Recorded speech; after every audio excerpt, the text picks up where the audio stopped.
Hello, I'm Virginia Rodriguez from Startup TV, and today we are here at Tech Open Air Berlin with Eric, founder of the Yacht Club. The Yacht Week. Yes. So tell me more about your project.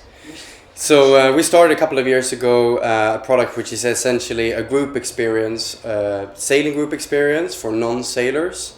So in principle, it's like your best friends on a yacht, and during that week you go from island to island, and then we'll be surrounded by 500 people from, let's say, 50 countries. And that's the product we started, and then we built new products on top of that since. Well, you told me your company started 6 years ago.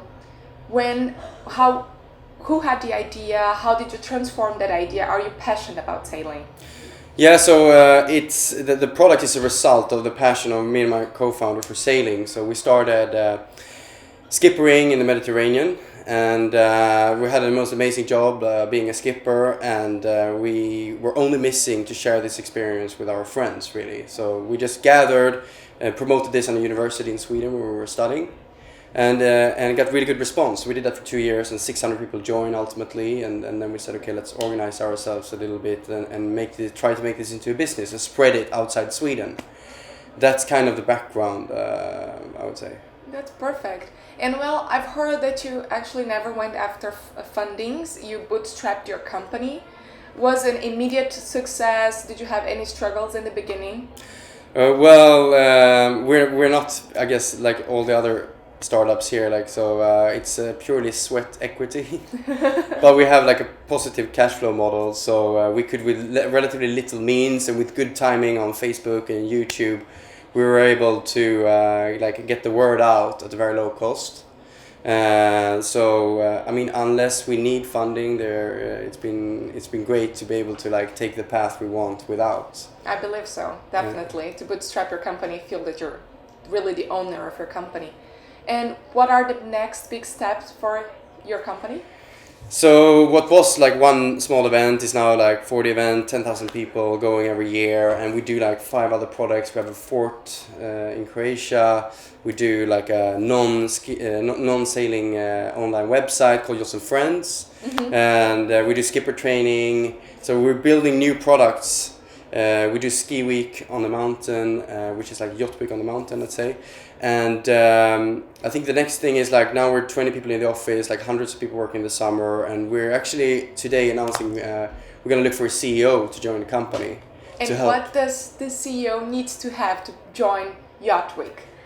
Well, someone who is good and with a like killer feeling for brand, who has built organizations from this size, like say 20 to like 100 or 500 people, and who is extremely passionate about travel experiences and just an overall extraordinary person. So maybe a businessman that is also a sailor can understand very well about your company a little bit. Yeah, something like that. I think someone who has a solid background, but who would like to really get the dream job.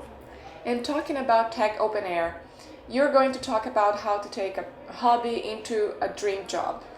So can you give just some bullet points of what you want to share with your audience today? I think it's just like the short story about how we took a little project and then how we slowly began to build it into a business and where we are today. Yes. And I mean, I guess it is a roller coaster to take the step and do your own thing. But I think ultimately, if you're doing what you're passionate about, the chances that you're going to succeed are bigger than if you do something you're not. I know we have just started the conference. It's still morning. There's many talks to see, but from what you've seen so far, what do you like?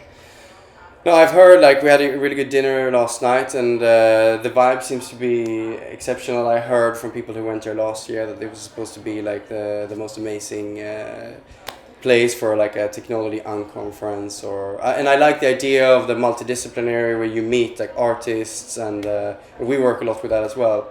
So for personal interest, but also from a business standpoint, I think it adds a new dimension to the experience. And well, you're from Sweden, based in London. Now we are in Berlin. My feeling is that Berlin is the best place to combine technology with art and design, what we see here today. How do you feel it's like in London, for example? Well, it is a pretty vibe? strong, Yeah. like, it's almost also, maybe not like the artist capital of Europe, but the overall capital of Europe. And there is a really strong artist scene, like the whole east and north and southeast of London is booming, of both startups, but a lot of artists. And I've only been to like Berlin a couple of times, and I think it's perhaps even more underground than London. Definitely. Well, I hope you enjoyed the conference here today and learn a lot with other speakers as well. Yeah, for sure. Yeah. Yes. Thank you. Thank you so much. Okay.